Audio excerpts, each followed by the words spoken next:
The Galactic Military Academy's Combat Analysis Database just flagged a Class 7 violation at 300 hours, and Security Chief Kael'thas was staring at the impossible perpetrator, a human sitting in Introduction to Diplomatic Protocol, doodling in her notebook. "Run it again," he ordered, mandibles clicking nervously. The AI complied. Deletion trace confirmed. Source: Student Emma Johnson, Diplomatic Studies, 2nd year. Time of deletion: during Professor Vexia's lecture on trade negotiations. Kael'thas felt his secondary hearts accelerate. The deleted footage wasn't just any recording, it was classified combat documentation from the human Vrexian War. Specifically, footage of the Ghost of Theta Station, the legendary combatant who'd single-handedly held off an entire assault fleet for 14 hours while civilian ships evacuated. According to YouTube analytics, 99.6% of viewers are not subscribed. That's a huge number. By subscribing the channel that is completely free, you'll help support the channel and never miss fresh content. That footage was treaty critical evidence, referenced in 3 major diplomatic agreements, and this unremarkable human student had somehow deleted it while taking notes on tariff structures. "Initiate lockdown protocol," Kael'thas commanded. "Alert Commandant Zilax. Tell him we've found her." "Found who, sir?" "The ghost." Within minutes, the Academy's main building sealed. Students milled about in confusion as security teams moved with practiced efficiency. Kael'thas reviewed Emma Johnson's file on his way to the classroom. Transfer student from Earth. Age 22. Previous occupation, mechanics assistant. Academic record, aggressively average. Combat training scores, mediocre at best. Psychological profile, quiet, prefers avoiding attention. Excellent at following instructions. Nothing in this file suggested she could hack military databases. Nothing suggested she was capable of anything beyond basic competency. Nothing suggested she was the most feared human combatant in recent history. Kael'thas entered the classroom as Professor Vexia paused mid-lecture. 70 students turned to stare. He scanned the room until he found her. Back row, corner seat, blonde hair pulled into a practical ponytail, wearing a standard academy jumpsuit. She looked up from her notebook, saw him, and her expression did something interesting. Not panic, not defiance, resignation. "Emma Johnson," Kael'thas said formally. "You need to come with me." She sighed, closed her notebook, and stood. "Is the cafeteria still open?" "I skipped breakfast." The room erupted in whispers as she walked past rows of shocked classmates. Her roommate, Sofia Garcia, caught her arm. "Emma, what's going on?" "Nothing," Emma said quietly. "Probably just a system error." But Kael'thas saw her hands trembling slightly as she followed him into the corridor. Interrogation Room 7 was designed for comfort. Neutral colors, adequate seating, no overt security measures. It didn't feel like an interrogation. That was intentional. Emma sat down, looking small in the ergonomic chair. Within minutes, Commandant Zilax entered, followed by Admiral Vexthul and 3 military historians Kael'thas didn't recognize. This wasn't standard protocol for a database breach. This was something much bigger. Zilax settled his considerable bulk into the reinforced chair across from Emma. His 6 eyes studied her with an intensity that made most cadets confess immediately. She just waited. "Miss Johnson," Zilax began, his translator rendering his voice as measured and calm. "Do you know why you're here?" "Database violation," she offered, "but I didn't actually hack anything." "The footage from Theta Station," Admiral Vexthul said, leaning forward. "Combat documentation from 3 years ago. You deleted it." "I didn't delete it," Emma corrected quietly. "I just asked it not to show that." Kael'thas felt his mandibles twitch. "You asked a military-grade classified database to hide files?" "And it complied," one of the historians added, tapping his datapad. "The files weren't deleted. They were hidden. By request. No encryption broken, no security bypassed. The system simply honored her request. The room fell silent. Zilak signaled to Kael'thas, who activated the holographic display. We recovered the footage. I think you should watch it with us. Emma's face went carefully blank as the display flickered to life. The footage showed Theta Station's exterior, a commercial waypoint, nothing special. Then the Vrexian assault fleet appeared. 47 warships, each capable of glassing a planet. The station's defense grid activated, pitifully inadequate. Evacuation alarms blared. And then a single figure emerged from the maintenance bay. The combat footage tracked her movements as she used a cargo loader to launch debris at incoming missiles, redirecting them into enemy ships. She welded hull plates into makeshift shields, using the station's own structure as improvised weapons. When the Vrexians adapted, she adapted faster, turning maintenance corridors into kill zones, using pressure differentials to disable boarding parties, rerouting power conduits to overload their scanning equipment. For 14 hours, she fought. No rest, no food, just constant, relentless adaptation. The Vrexians retreated when reinforcements arrived, but by then the evacuation was complete. 3,000 lives saved. The figure in the footage removed her helmet, and Emma Johnson's face, 3 years younger, covered in burns and exhaustion, stared at the camera. "That's impossible," one of the historians whispered. "One combatant cannot execute those maneuvers. The coordination required, the processing speed, the physical endurance." "Stop," Emma said quietly. Everyone turned to her. She was staring at her hands. "I came here to study diplomacy. I transferred specifically because nobody here knew. I just wanted to be normal." Zilax's voice was gentle. "Miss Johnson, you are the ghost of Theta Station." "I was a 19-year-old mechanic's assistant who was too stubborn to evacuate," she said, and Kael'thas heard something break in her voice. "Everyone else was leaving. The ships needed time. I was already there, and I knew the station systems, so I just did what needed doing." "You held off 47 warships," Admiral Vexthul said slowly, "with repair tools." Emma laughed, but it sounded hollow. "And a really long shift. Look, can we not make this a big thing? I've been doing really well at being unremarkable." Kael'thas pulled up her academy records. "Your combat scores are consistently average. Your physical training results never exceed baseline competency. Your tactical simulations show adequate but uninspired strategic thinking." "Yeah," Emma said, "that's the point." "You've been hiding," Zilax realized, "deliberately underperforming." "I didn't come here to be a soldier," Emma said firmly. "I came here to learn how to stop fights before they start. Because honestly, fighting sucks. I was terrified the entire time at Theta Station. I thought I was going to die every single second. And when it was over, I couldn't sleep for months without seeing those ships coming back." The room absorbed this in silence. Finally, one of the historians spoke. "But your capabilities are nothing special," Emma interrupted. "Any human could have done what I did." The Council of Military Elders convened an emergency session 6 hours later. Emma sat in the center of a circular chamber while dozens of the galaxy's most respected military minds studied her like she was a newly discovered weapon, which, Kael'thas supposed, she was. "Let us review the facts," Elder Talana said, her crystalline voice echoing.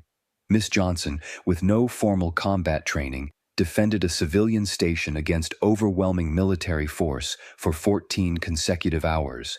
Her tactical adaptations occurred faster than our best combat AIs can process. Her physical endurance exceeded known biological limits for any species. And she claims this is normal for humans? "I mean, I wouldn't say normal," Emma hedged, "but it's not like I'm special forces or anything. I was literally an apprentice mechanic. I fixed air recyclers and unclogged waste systems." Admiral Vexthul gestured at the footage still playing on the central display. "You calculated trajectory intercepts while dodging plasma fire and simultaneously repairing hull breaches. Our analysis shows you were running scenarios at least 6 moves ahead of Vrexian tactical responses." Emma shrugged. I was trying not to die. That makes you focus pretty hard. For 14 hours, Elder Korvax challenged. Without rest, without food, most species would collapse from exhaustion in half that time.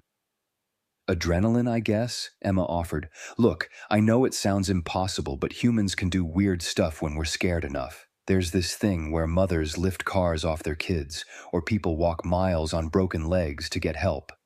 Our bodies don't really accept can't when the alternative is dying or letting people die. Kael'thas saw the exact moment the Elder Council's understanding shifted.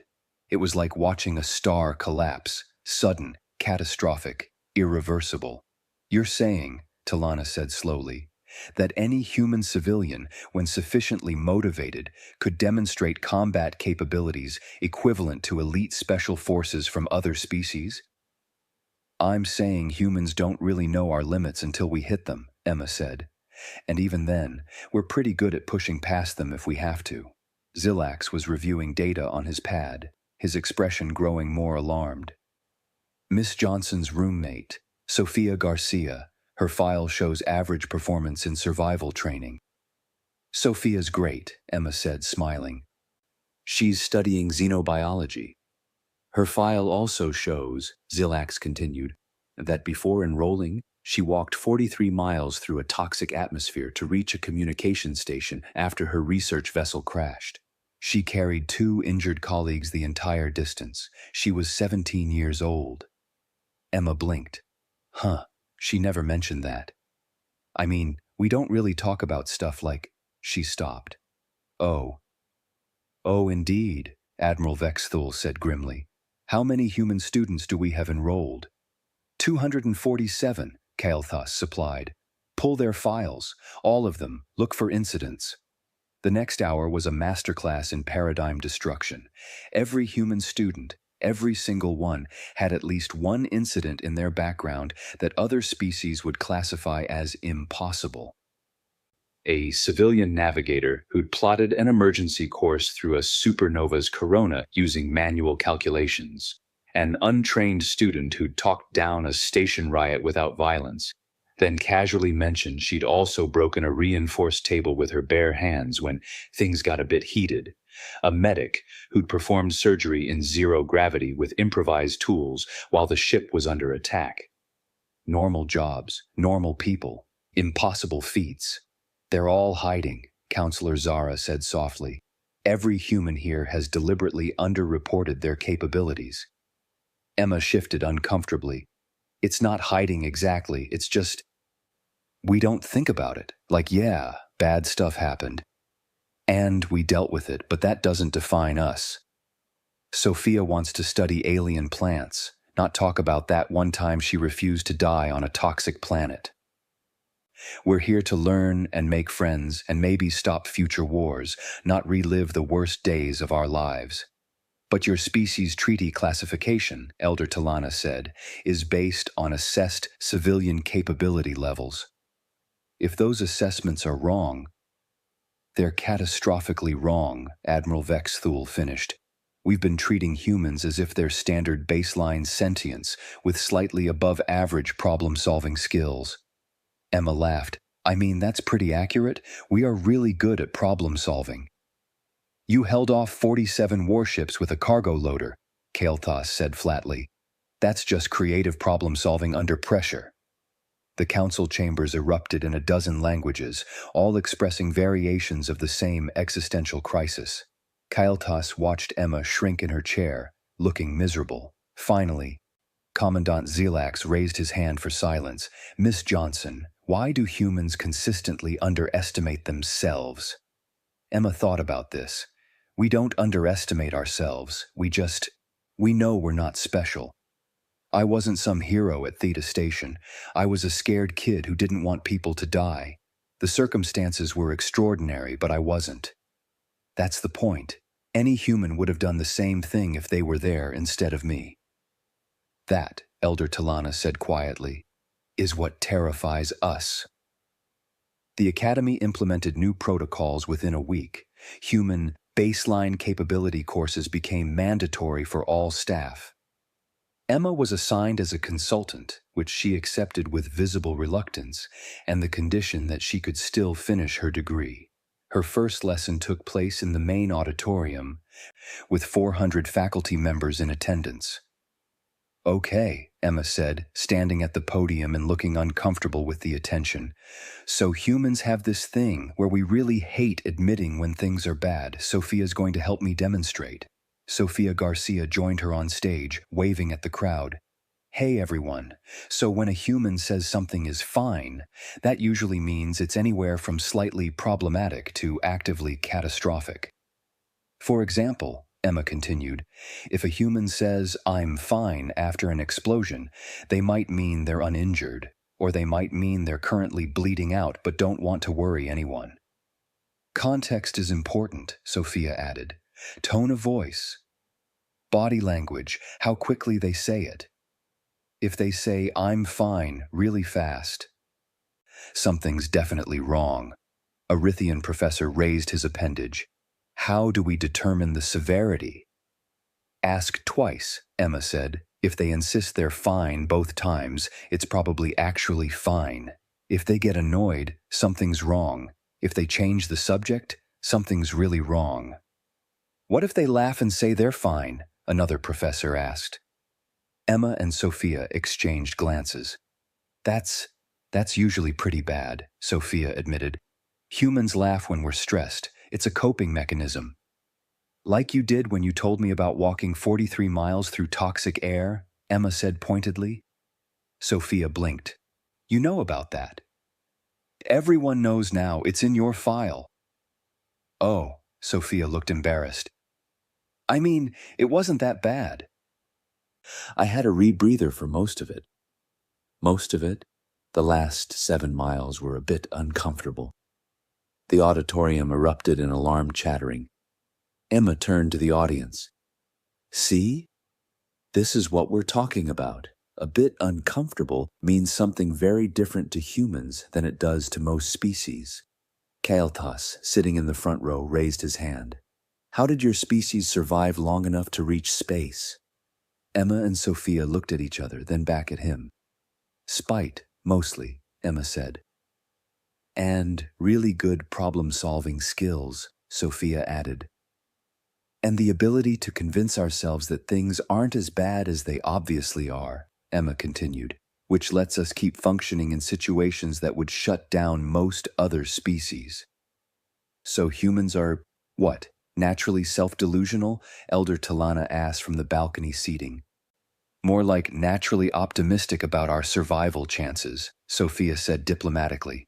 "We tend to think, well, I'm not dead yet, so I can probably keep going a bit longer." And then that bit longer turns into 14 hours of fighting warships or walking half a marathon through poison air. Emma nodded. "We don't plan to do impossible things. We just refuse to accept that we can't do what needs doing. There's a difference." Admiral Vexthul stood.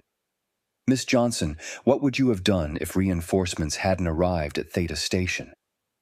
Emma was quiet for a moment. "Kept fighting until the evacuation ships were far enough away to jump to FTL, then probably died when my makeshift defenses finally failed." "And you were prepared for that outcome?" "I was 19 and terrified," Emma said honestly. "But yeah, I was prepared for it.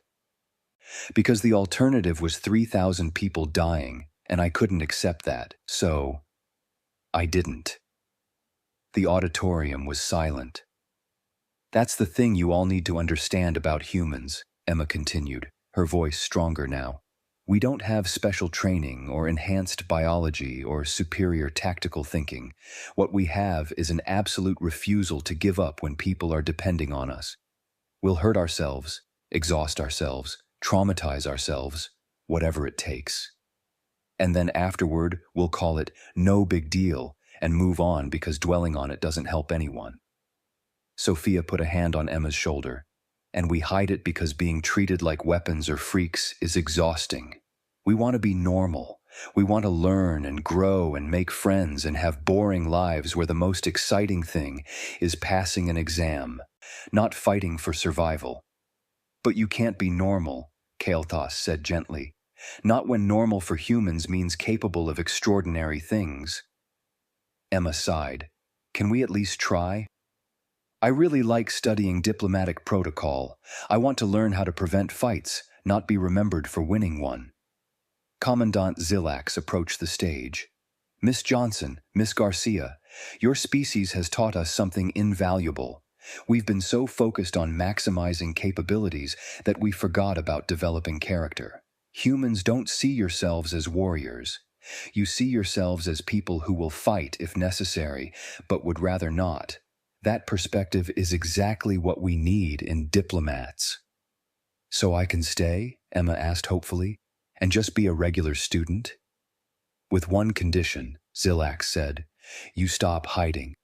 Not your capabilities, we understand why you downplay those, but your presence here, your willingness to share your experiences, your perspective on conflict resolution informed by actually living through conflict, those are gifts we need. Emma looked at Sophia, who shrugged. Beats having everyone whisper about us. Fine, Emma agreed, but I'm not giving a speech at graduation or anything dramatic like that. Noted, Zilax said, mandibles quirking in what might have been amusement. 3 months later, Emma sat in Introduction to Diplomatic Protocol, the same class where everything had unraveled. The academy had changed around her. Human students were no longer treated as average baseline sentients, but as individuals with complex capabilities, and even more complex feelings about those capabilities. The whispering had mostly stopped. Some students still stared, but Emma had gotten better at ignoring it. Professor Vexia was lecturing on conflict resolution. The primary goal in any diplomatic crisis is to de-escalate before violence becomes necessary.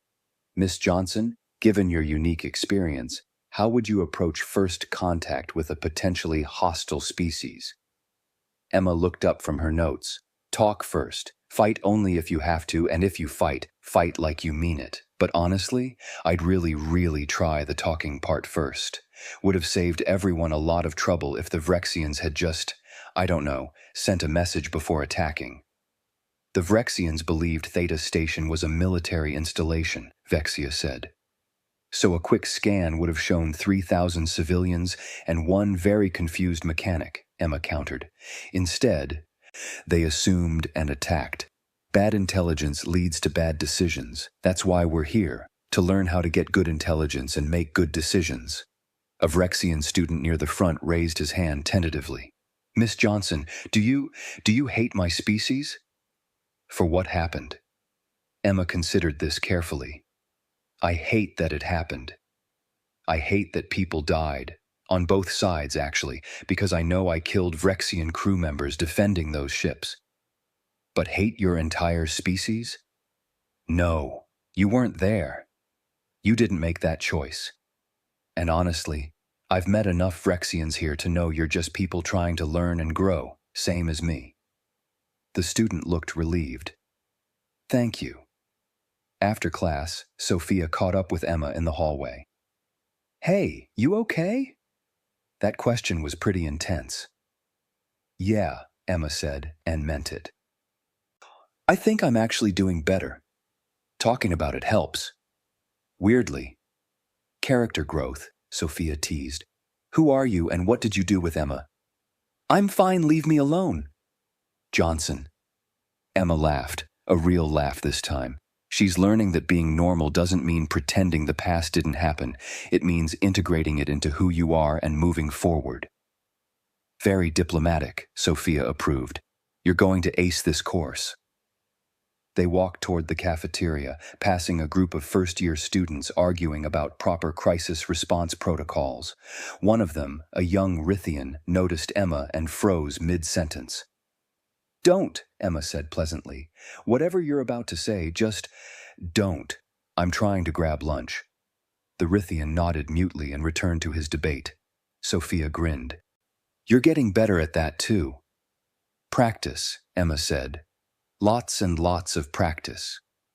In the administrative offices above, Commandant Zilax reviewed the updated Academy motto, recently approved by the Elder Council, Assess Capabilities, not Titles, a Human Lesson. Below that, a new protocol had been added to first contact procedures. Never assume limitations. Always ask questions. Humans, especially, should not be judged by their job descriptions. Kael'thas entered, datapad in hand. Sir, we've finished reviewing all human student files with their input. The results are illuminating. More impossible feats? More ordinary people doing extraordinary things in extraordinary circumstances, Kael'thas corrected. And then returning to ordinary lives. It's remarkable. It's human, Silax said simply. And we're fortunate to have them here, teaching us that strength isn't about capability alone. It's about character, choice, and the courage to do what's necessary while hoping you'll never have to do it again. In the cafeteria, Emma Johnson, former Ghost of Theta Station, current diplomatic studies student, future peacekeeper, sat with her roommate and debated the merits of the Academy's attempt at human cuisine. "This is supposed to be pizza," Sophia said skeptically. "I think they tried," Emma offered diplomatically. "It's green. Maybe it's spinach pizza." "Emma, it's glowing." "Okay, that's less ideal." They laughed together, just two human students trying to be normal in a galaxy that was slowly learning that normal for humans was anything but ordinary. And somewhere in the classified archives, the footage of Theta Station remained, a reminder that the most dangerous thing about humans wasn't their capability for violence. It was their unwillingness to use it until they absolutely had to, and their terrifying competence when that moment finally came.